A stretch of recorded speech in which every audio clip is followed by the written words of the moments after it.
Much for tuning in to today's event. This event will be recorded and we will provide you with a link after the webinar. This webinar is organized in the context of the Efficiency as a Service, or EAS initiative, which is supported by the EU's Horizon 2020 program. Our initiative intends to accelerate the uptake of energy efficient solutions by facilitating the adoption of servitization and developing and mainstreaming the EAS business model. The EAS initiative is implemented by PACE, Agoria, ANESA, and InnoEnergy. The consortium is oriented towards the Netherlands, Belgium, and Spain and Europe, and InnoEnergy is responsible for the implementation of EAS in the Dutch market. The topic of today concerns servitization of heating technology for buildings. We much look forward to dive into this topic together with you and our guest speakers. And I will now change to the next slide and start with the introduction of our moderators of today. So I'm joined by Dimitris Karamitsas. He is Senior Energy Efficiency Business Developer at BASE. BASE is the Basel Agency for Sustainable Energy, and BASE is the overall coordinator of the Efficiency as a Service project. He will moderate today's Q&A sessions. Myself, I am Arno Nijdelder, and I will be hosting and moderating today's webinar alongside Dimitris and everybody. And I'm a business analyst, sustainable energy at InnoEnergy. InnoEnergy, in a nutshell, is a European accelerator of sustainable energy innovations. Before introducing our guest speakers on the following slide, I would like to spend a few words on the relevancy of today's topic. First, energy efficiency is a key component for decarbonizing our economies. It is estimated that end-use energy efficiency can deliver 35% of cumulative CO2 savings by 2050. And in the Netherlands, the built environment on a whole is responsible for 38% of Dutch CO2 emissions, whereas heating in non-residential real estate, according to some estimates, can be responsible for 4% respectively. And as a large part of the audience might know, by 2050, all buildings in the Netherlands should no longer make use of natural gas as energy source in the Netherlands. And furthermore, just last week, the Dutch RVO published that 44% of office buildings are not in line with January 2023 energy label requirements, not meeting or lacking energy level C. And to speak about these problems, we have invited the following speakers today. And today's event will consist of two main sessions, each followed by Q&A. The first session will be presented by Sander Simonetti and Jacqueline Veld. Sander works as a partner at Habrake Rutte Advocaat in Rotterdam. He's an experienced lawyer with more than 15 years of experience in the sector. Before joining Habrake Rutte, Sander coordinated the energy team of HVG Law. Jacqueline works as a lawyer in the energy and utilities team in Amsterdam, HVG Law, which is part of the global EY Law network. She has over 11 years of experience as a lawyer in the energy sector. And within the context of the EAS project, we have collaborated with HVG Law on the development of a standardized contract for implementing servitization in the Netherlands.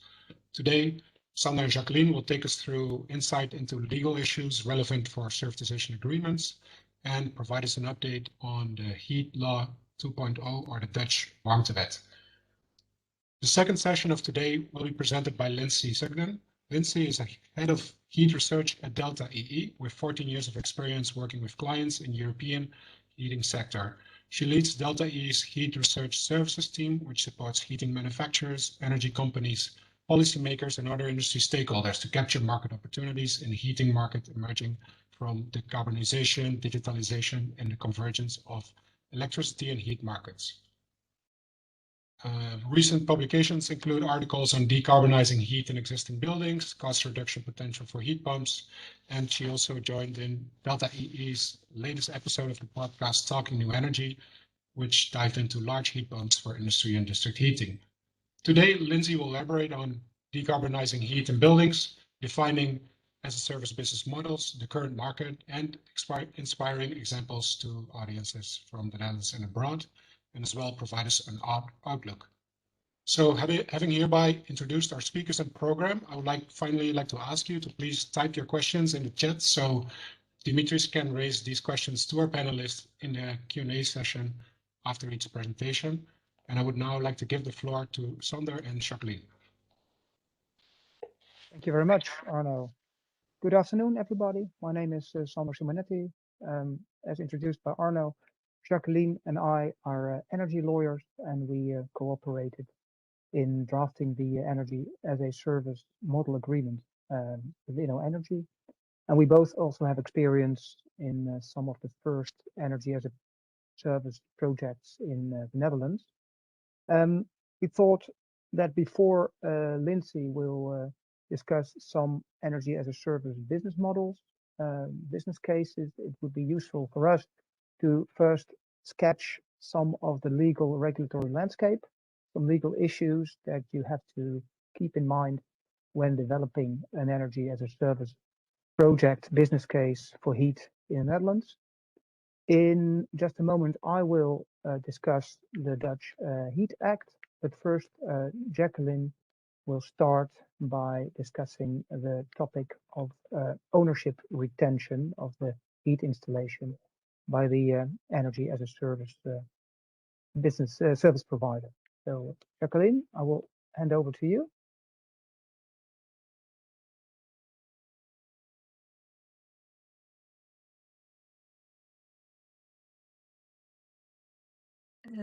Hi, Sander. Thank you very much. I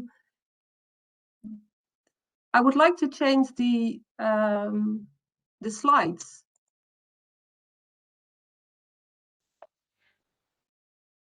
Jacqueline, I think you can do that on the left side. You would see a 03 right now, and below that, there's a little arrow.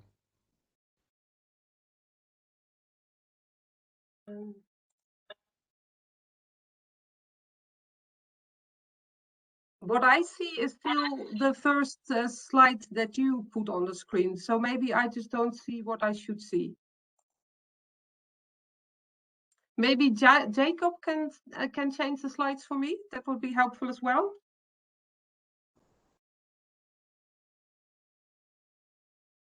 Yes, and one more, further. Further. And next one. Yes, that's it. Thank you very much. In EIA structures, it's the intention that the service provider retains the ownership of the installation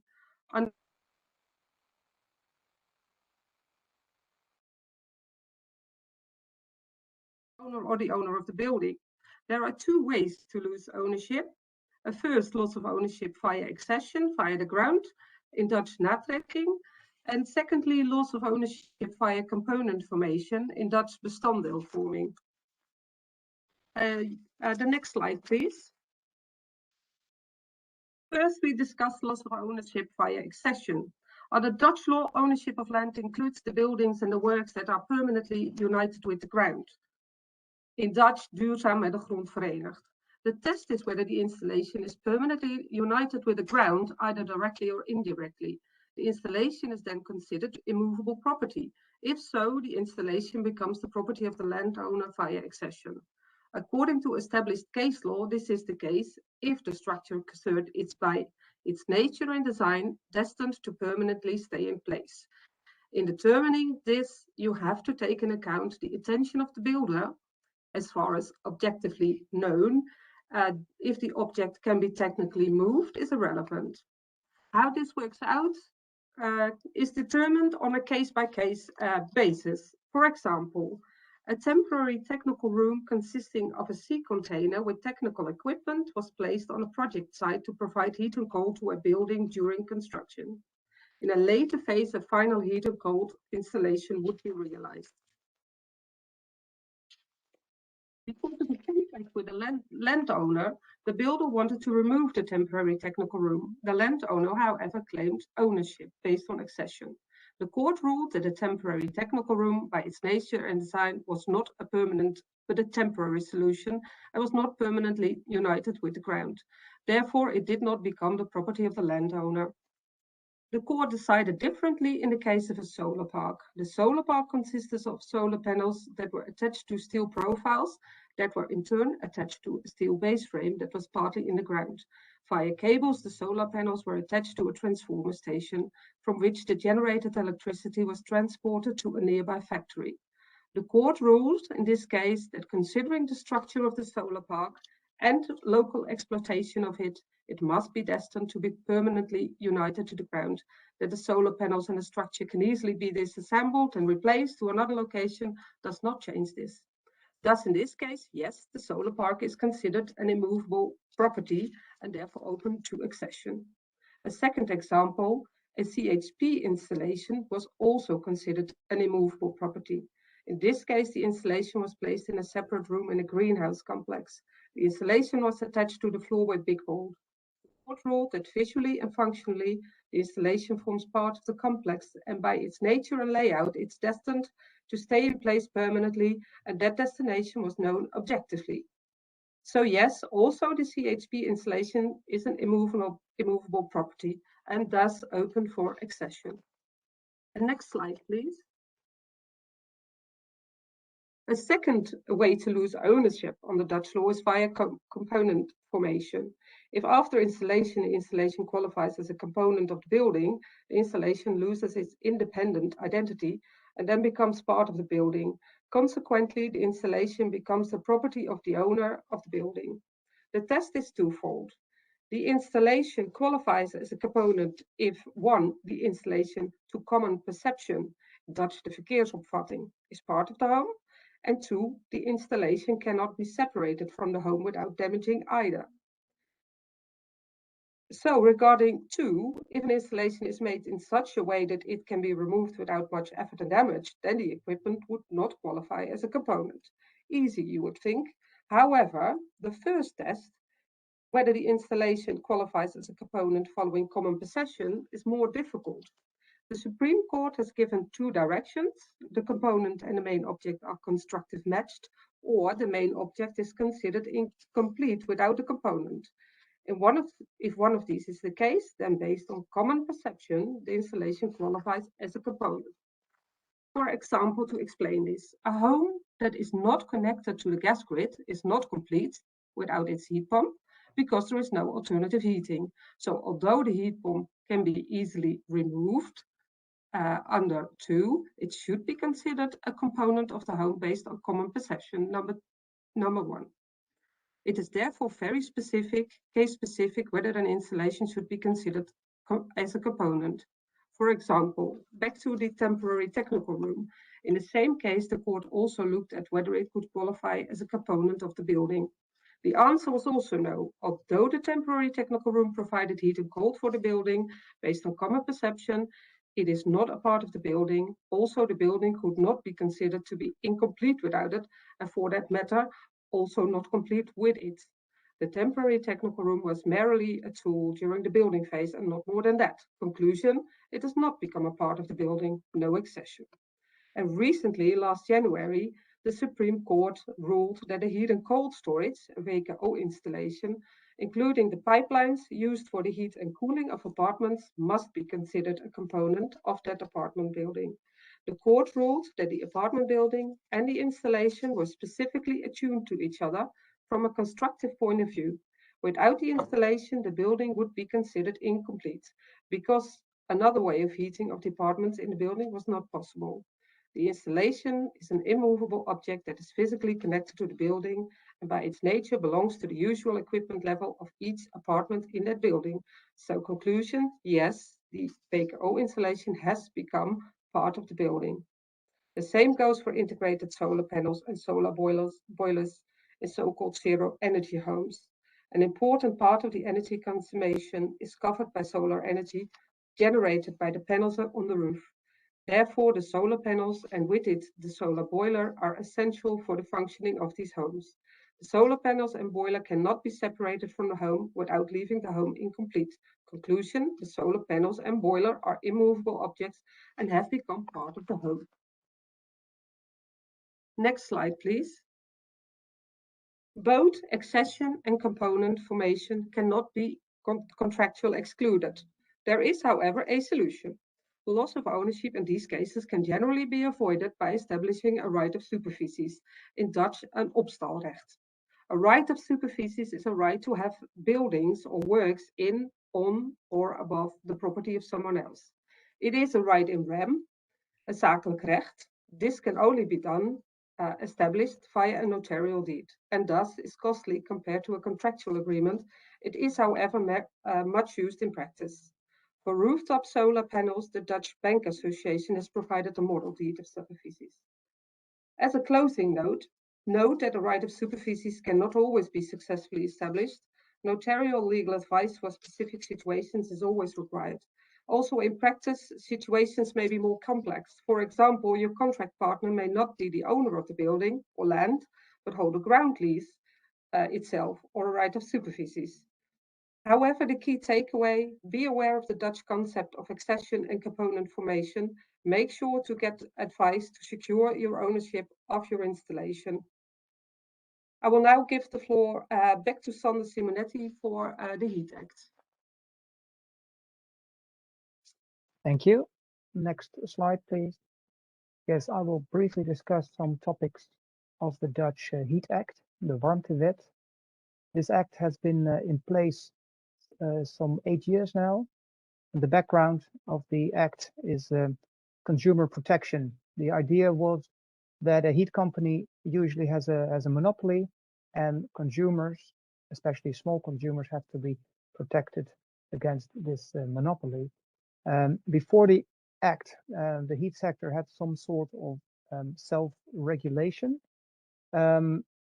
Heat companies vowed that they would base their heat tariffs, on a principle called the not more expensive than gas principle. So they would charge customers not more than they would have paid in case of heating via natural gas. But there was suspicion that heat companies still overcharged their customers. So the Heat Act was introduced in 2014. Partly to codify, as a codification of this tariff principle. And what the Heat Act does is that it makes a distinction between small consumers and large consumers. Small consumers are consumers with a heat connection equal to or less than 100 kilowatts. So it doesn't matter what kind of party is behind the connection, whether residential or small business, and large consumers are all parties with a larger connection capacity. So the criterion is the connection, and then the prohibition kicks in there. It's prohibited to supply heat to small consumers without a license from the Dutch energy regulator, called the Authority for Consumers and Markets, ACM. So this license prohibition, there are certain exemptions to it for small projects with a maximum of 10 consumers or 10,000 gigawatts heat supply in total. You don't need a license. And there's also an exemption for landlords, which lease out premises to lessees, and an exemption for associations of homeowners. Those do not need a supply license, but other parties do. So if you don't qualify for an exemption, you need a supply license for small consumers. You are then subject to supervision by the ACM, and you're obliged to procure reliable heat supply to your consumers at reasonable conditions and procuring good service level. Next slide, please. If you supply heat to small consumers, you're also subject to tariff regulation by the ACM. The ACM sets 3 elements of the heat price. A maximum price for the connection fee, the one-off connection fee, which may vary depending on the type of connection. Then a maximum price for the supply set, the aflever set in Dutch. That's the technical box, the interface between the heat network of the heat supplier and the premises of the off-taker. And a maximum price is set for the actual heat supply. That maximum heat price may vary depending on the supply temperature of the heat. And it consists of two components, a variable component, which is a price in euro per gigajoule, and a fixed component in euro. And the price is set by the ACM based on this principle, which I mentioned before, on a natural gas price reference. So still the consumers are deemed not to be charged more in the end than they would have if they had procured their heat via natural gas instead of heat. Something else that is regulated, on the next slide, please, is the compensation which is due in case of outages or malfunction of the heat system. This compensation is set by the minister, and I believe it's currently around 35 euros for an outage of a few hours. And then before I hand back to Jacqueline, two topics from the Heat Act that may also be relevant for you if you do not supply heat to small consumers, but only to large consumers, then these two elements may still be relevant. That's the supplier of last resort and the concept of third-party access. First, the supplier of last resort. If a licensed supplier of heat goes bankrupt, for instance, or if it's foreseeable that a licensed supplier can no longer continue to fulfill its supply obligations, then the minister may revoke the supply license and then appoint a supplier of last resort, so a party in charge of continuing the supply to the customers of the bankrupt supplier. And in that case, the minister can also oblige heat producers to deliver heat to this supplier of last resort. So even if you as a heat producer don't have any small consumers yourself in your portfolio, you may still be forced to cooperate to facilitate heat supply to a supplier of last resort in your area. And in that case, you will only get a reasonable compensation set by the minister. And then third-party access. In the Netherlands, there's a system of negotiated third-party access. If you have a heat project that includes a heat grid, you may be faced with a request for such third-party access. A heat grid may, for instance, exist if you have a heat network between two or more separate buildings. Just a heat network within a building will not qualify as a heat grid. If you have a cluster of buildings, it might. If you do have a heat grid, you may have to allow other parties, third parties, a third-party heat producer to also make use of your heat grid, because this other heat producer may request access to your grid, and the heat grid operator and the heat supplier that is already active on the grid are then obliged to negotiate with this third party on access to their grid. And they have to share all types of information with the requesting third party. So information on available transport capacity, on the heat demand, on the transport tariffs, and the offtake profile on the heat grid. And then they have to enter into negotiations with this third party to see if the request for access can be accommodated. And they can only refuse the requested access by way of a duly substantiated decision. That's because heat grids are a natural monopoly. And this system of negotiated third-party access will most probably stay in place also in the future. But a number of things are likely to change in the foreseeable future when the anticipated new Heat Act is introduced. And Jacqueline will tell you more now about this upcoming new Heat Act, the Heat Act 2.0. So Jacqueline, back to you. Yeah, thank you, Sander. We will conclude our presentation. helps if I turn my microphone on. Thank you, Sander. We will conclude our presentation with a few bullet points on the upcoming Collective Heat Supply Act. The Collective Heat Supply Act, in Dutch, de Wet Collectieve Warmte, will replace the Heat Act. It implements agreements from the Dutch National Climate Agreement, the Klimaatakkoord. The public consultation took place already in 2020 and received over 112, no, it received exactly 112 responses. The amendments following the consultation round was sent to Parliament by letter of 15 December 2020. It was announced this January via the introduction file for the new Minister of Economic Affairs that the bill will probably be submitted not earlier than in the beginning of 2023 instead of this year. According to the introduction file, this delay is caused by discussions with the local authorities, such as the municipalities, who do not seem to agree with the fundamental choices underlying the bill. So the minister, or the introduction file, states that political reconsideration is required.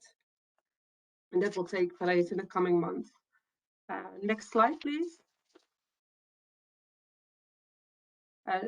Yeah, if you're in the Netherlands, you could not have missed the news. These are some of the heads from the last, one is even from last week.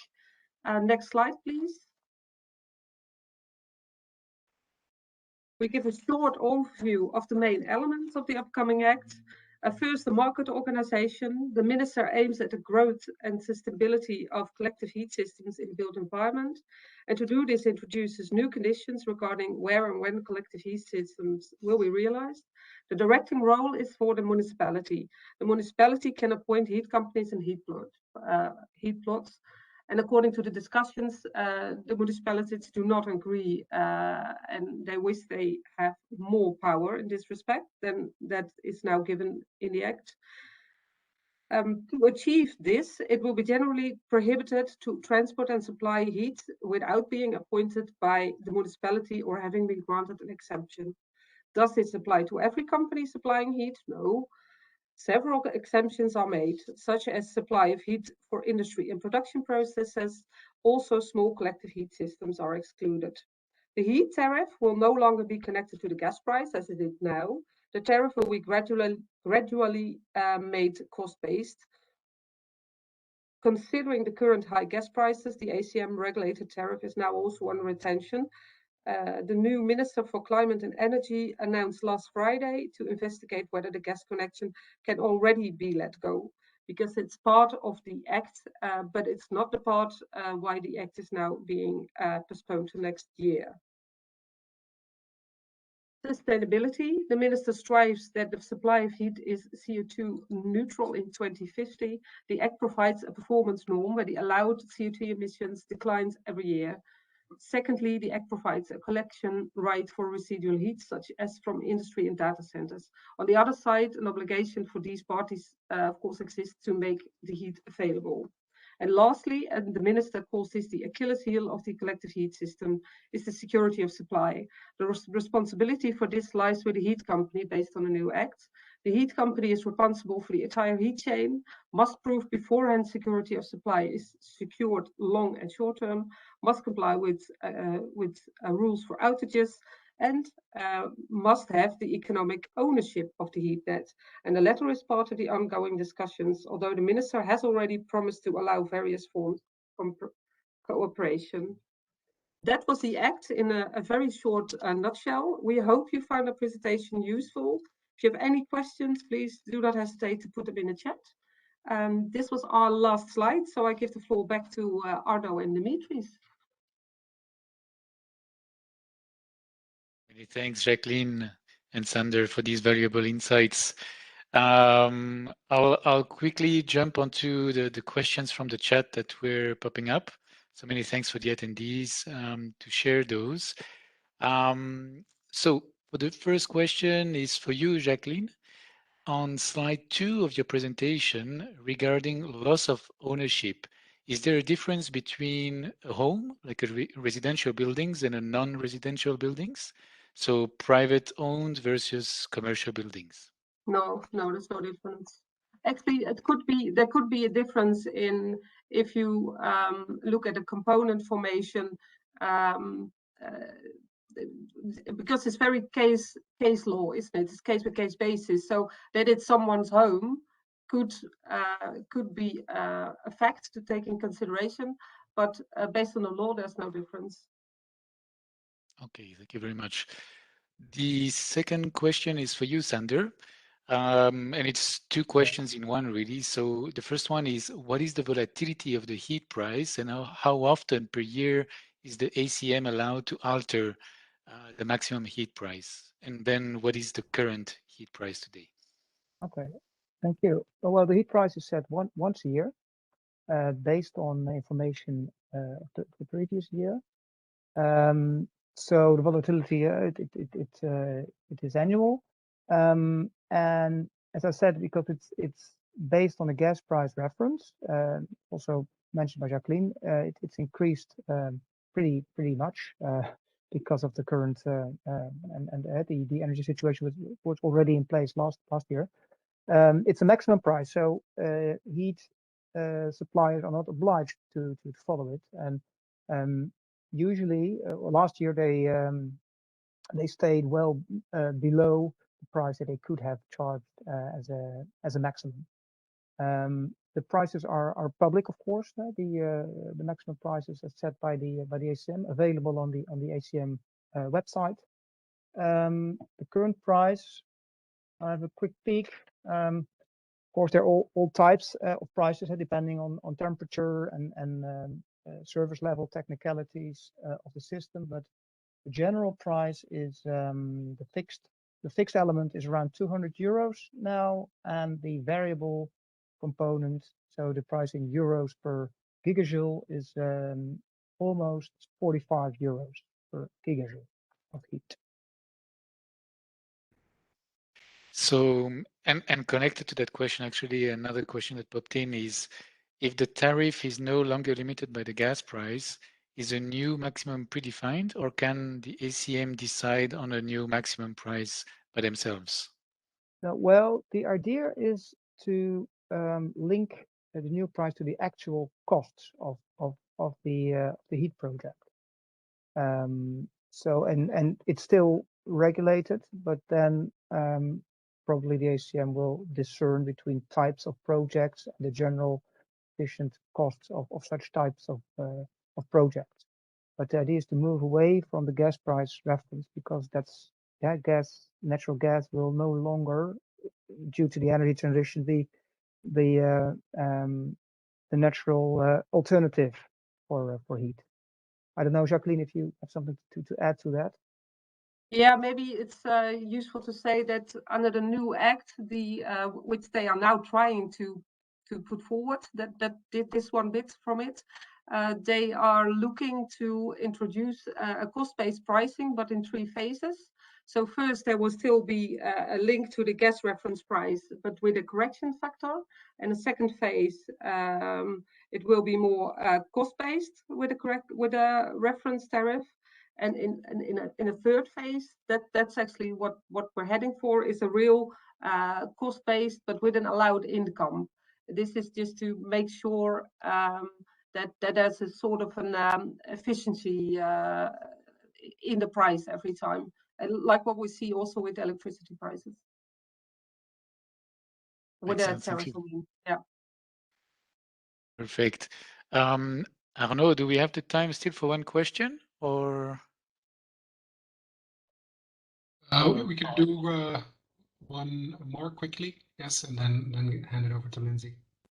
Okay, then very last question is on the upcoming Dutch Collective Heat Supply Act.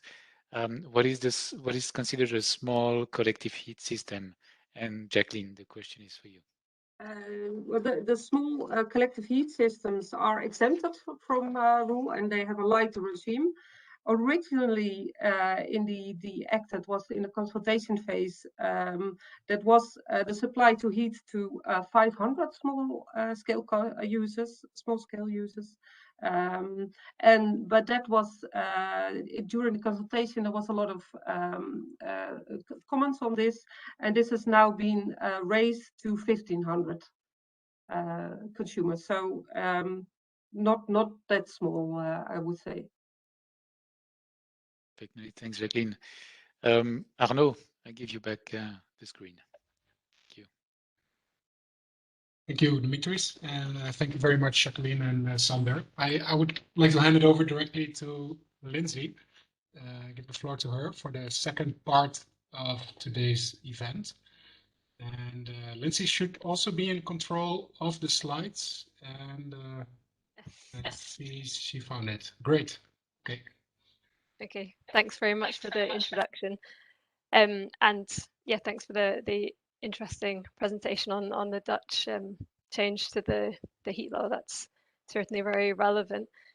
So I'm going to take a bit of a step out of the details and give a bit of a wider perspective on where we see the future of servitisation in heat across Europe. So just to give you a really brief background to Delta EE to understand where I'm coming from, we're a consultancy and research company based in the UK with offices in the Netherlands, well, one person in the Netherlands, sorry, and myself in Denmark, a few other people spread around. We focus on new energy, and our clients are mainly energy companies and technology manufacturers, some policymakers and influencers as well. This slide is just showing our main strands of research. So today we're talking about heat. I'm head of the heat research, and most of what I'm presenting here is from our strand of research, which is focusing on heating business models. Okay, next slide. Yes, so this is just the agenda for today. So that was the brief background about Delta. I'm going to talk brief introduction to decarbonising heat in buildings and what are the challenges, and then looking at heat as a service and how this can overcome some of these challenges regarding decarbonising heat. And then look at some examples of who's doing what across Europe and an outlook. So decarbonising heat in buildings, the scale of the challenge.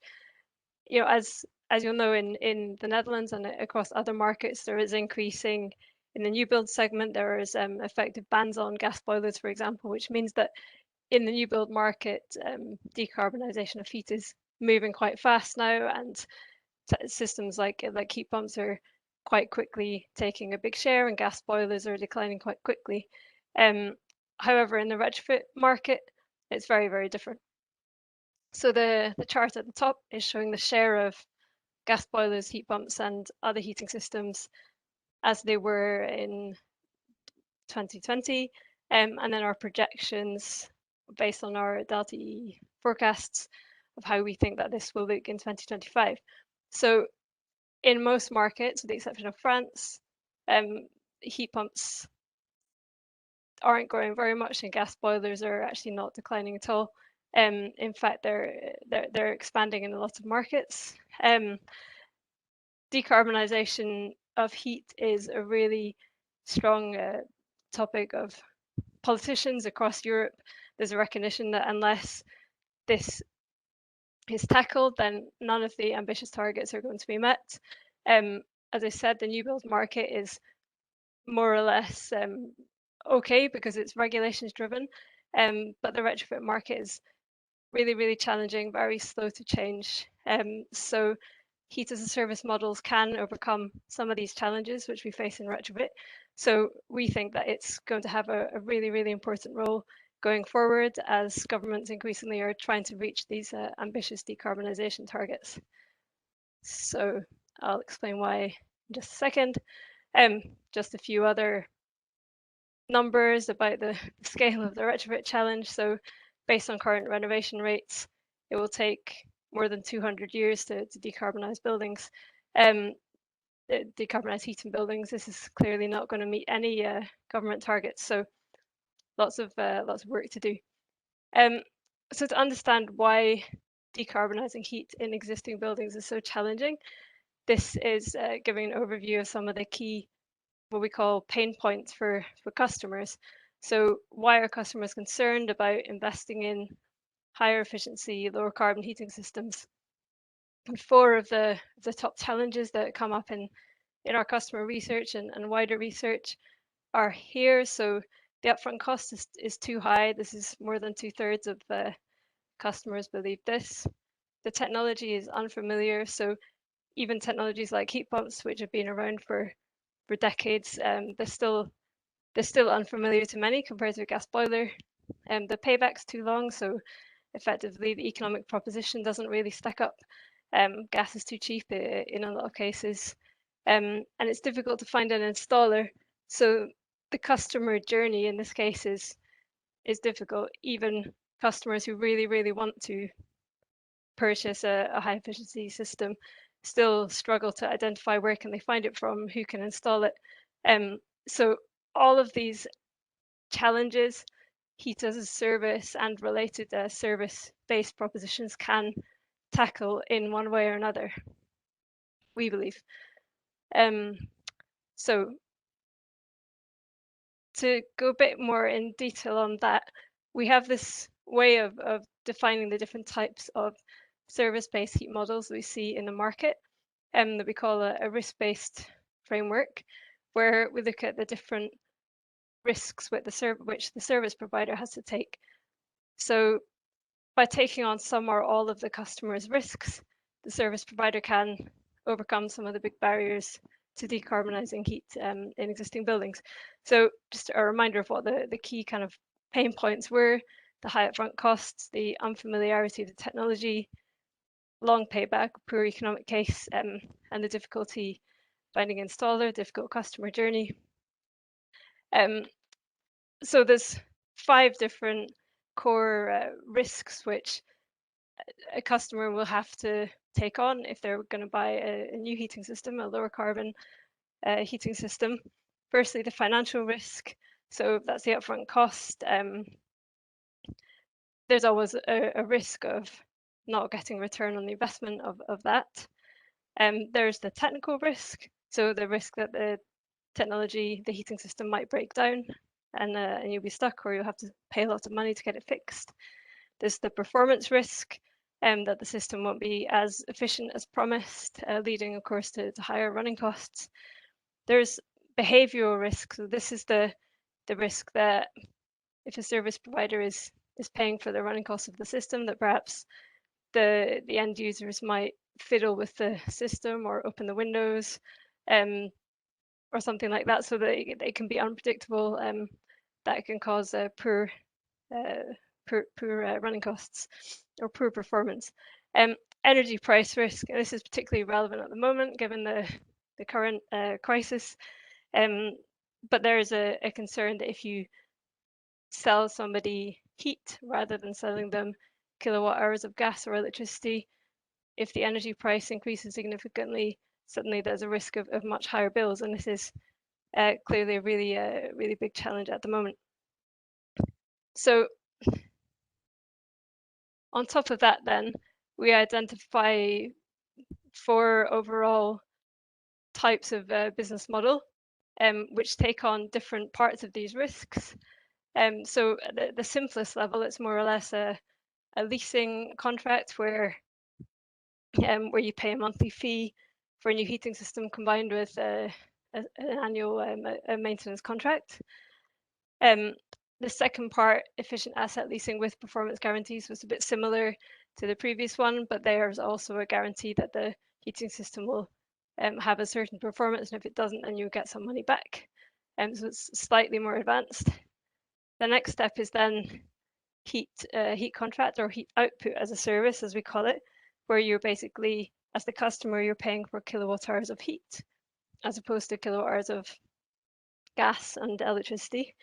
And then the final, most kind of highest risk proposition is what we call heat outcome as a service, where you're paying for warmth, or you're paying for a temperature. For example, you pay for it to be 21 degrees in the building. So these are the different types of models, and here we've just, to give you a flavor of where the most activity is in the market, just stuck on the names of various companies across Europe who are offering these types of models. So as you can see, there's a lot who are focusing on the more simple models where there's a rental or leasing type contract alongside maintenance, sometimes finance. There's a fair few companies now offering a full heat as a service offering where people are paying for heat, rather than gas or electricity. Until now, there's not very many examples of this heat outcome as a service where you're paying for 21 degrees, and the best example is a Dutch example, which I'm sure many of you will know about. So I won't talk too much about that. But then in the next few slides, I'm just going to take you through just very briefly a few examples just to add a bit of colour to what those different propositions look like. So this is actually a series of offerings from various companies in Italy who are all trying to take advantage of this quite generous tax rebate or tax discount of 100%, 110%, which basically means you get money for buying one of these systems. And so several companies are offering like a bundle of heating system plus other appliances such as PV, EV charging for a monthly fee, and taking advantage, helping the customer to take advantage of this tax rebate. The nature of this particular super bonus makes it very attractive to buy several systems together. So this is the reason that so many companies are offering this. The next example is from France, and this is Engie, so the big energy company.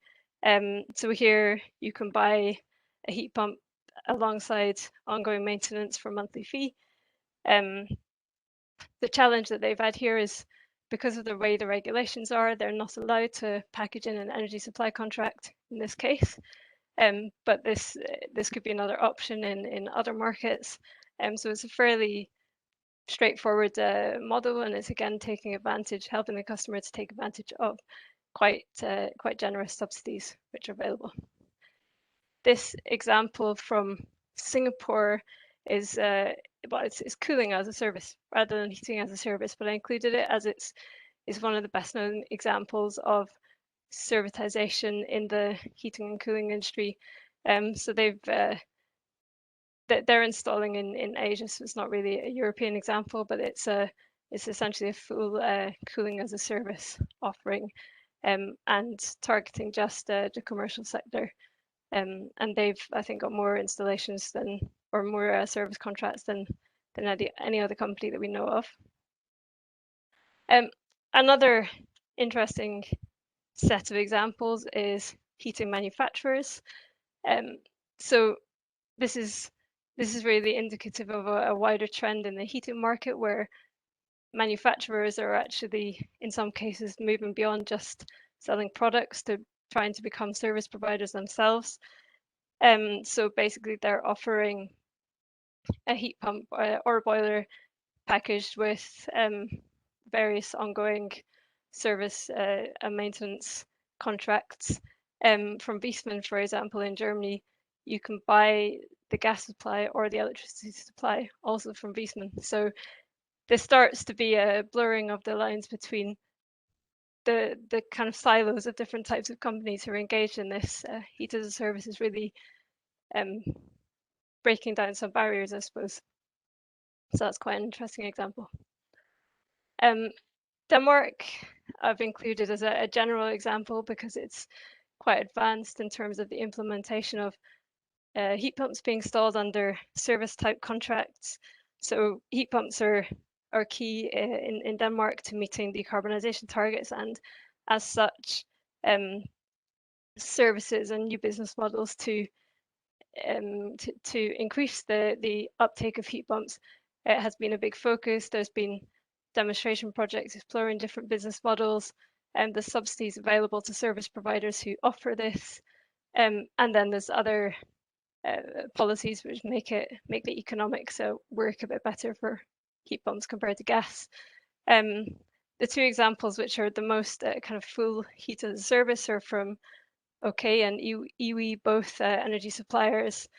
and they're focusing on UE is focusing purely on the commercial sector, OK on both commercial and residential sector.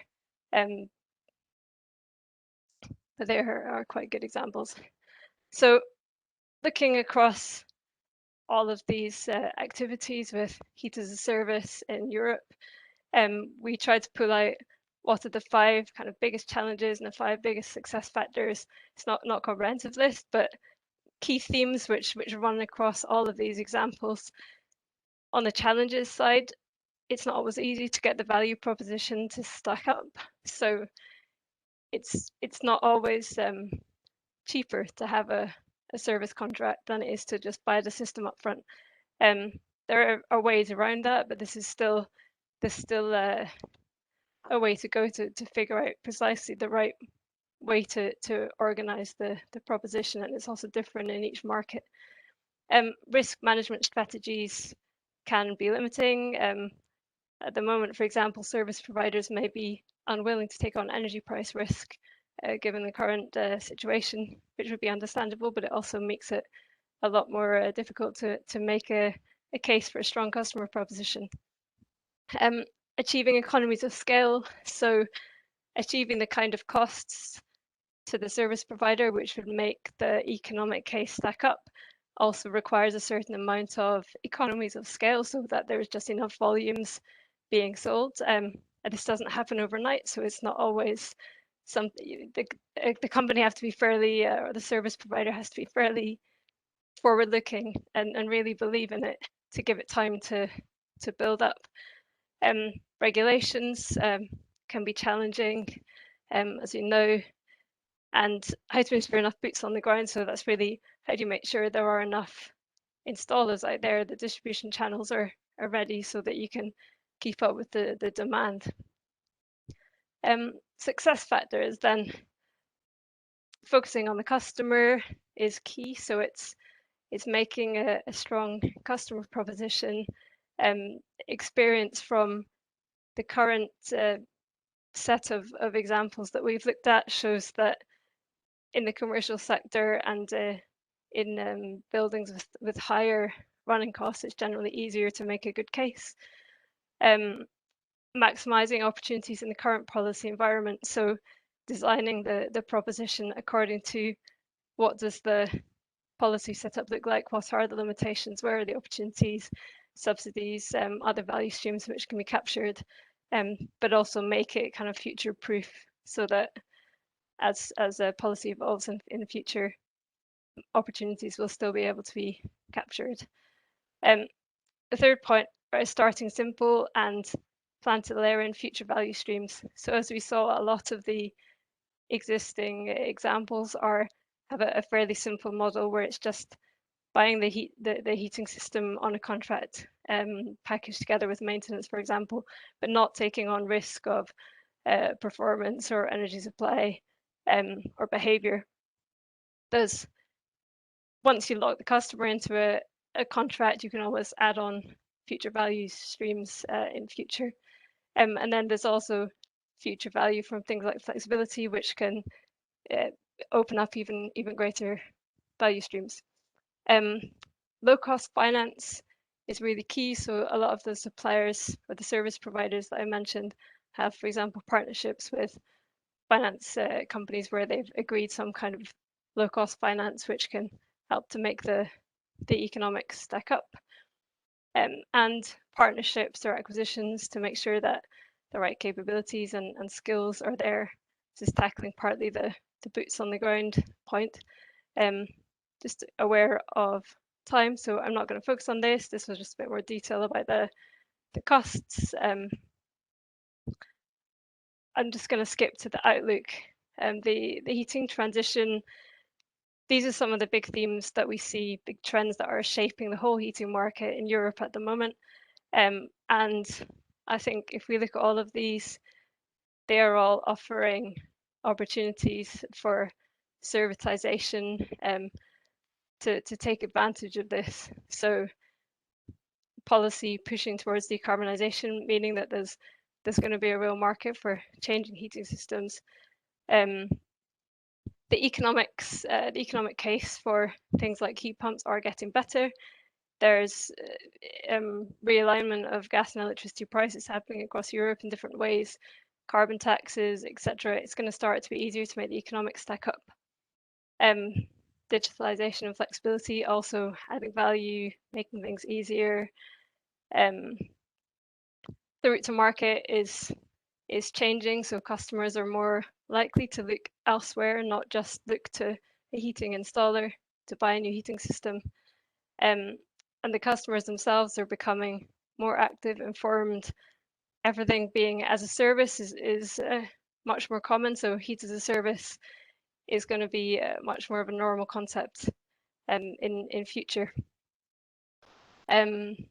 Yeah, we did some customer research to ask how appealing it would be to buy heat on a subscription.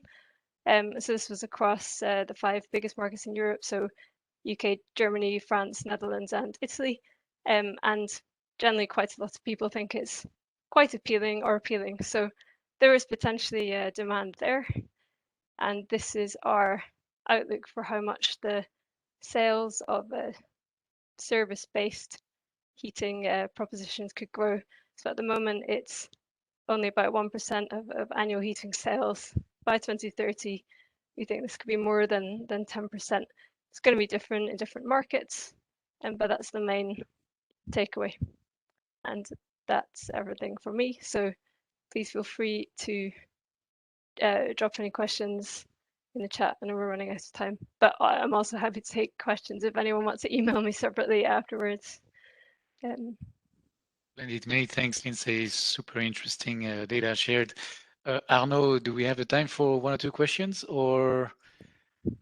Yeah, I think it would be interesting to do 1 question and then wrap it up and finalize the questions by email, perhaps. Super. Let's do that, because there were quite a few questions written in the chat.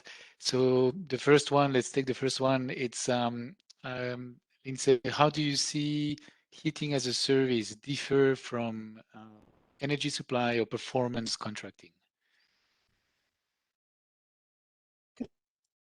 So, I mean, there's a lot of similarities.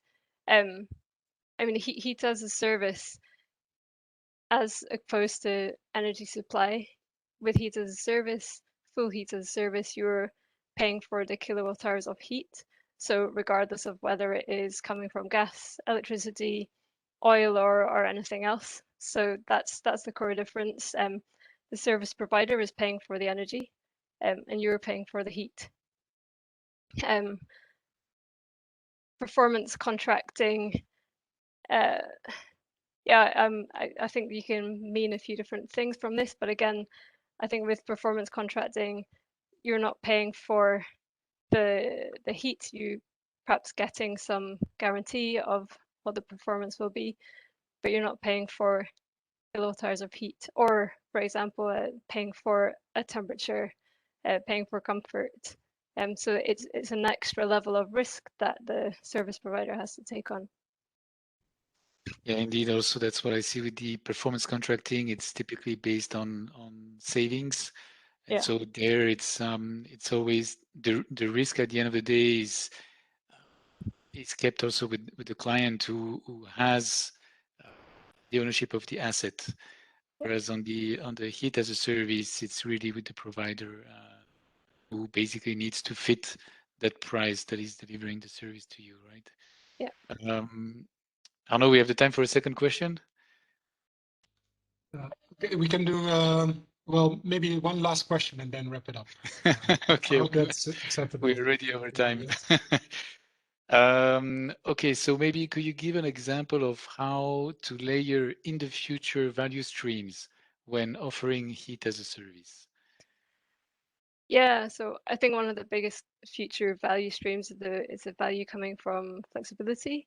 So this could be, for example, with the optimization of the heating system according to time of use tariffs, where the service provider might be paying for the energy on a kind of variable time, so hourly or half hourly pricing, and they'll then install some kind of automation equipment so that the heating system can automatically try to operate more when the energy prices are lower and try to operate less when the energy prices are higher. And as such, the energy supplier can, or the service provider, sorry, can reduce the running costs.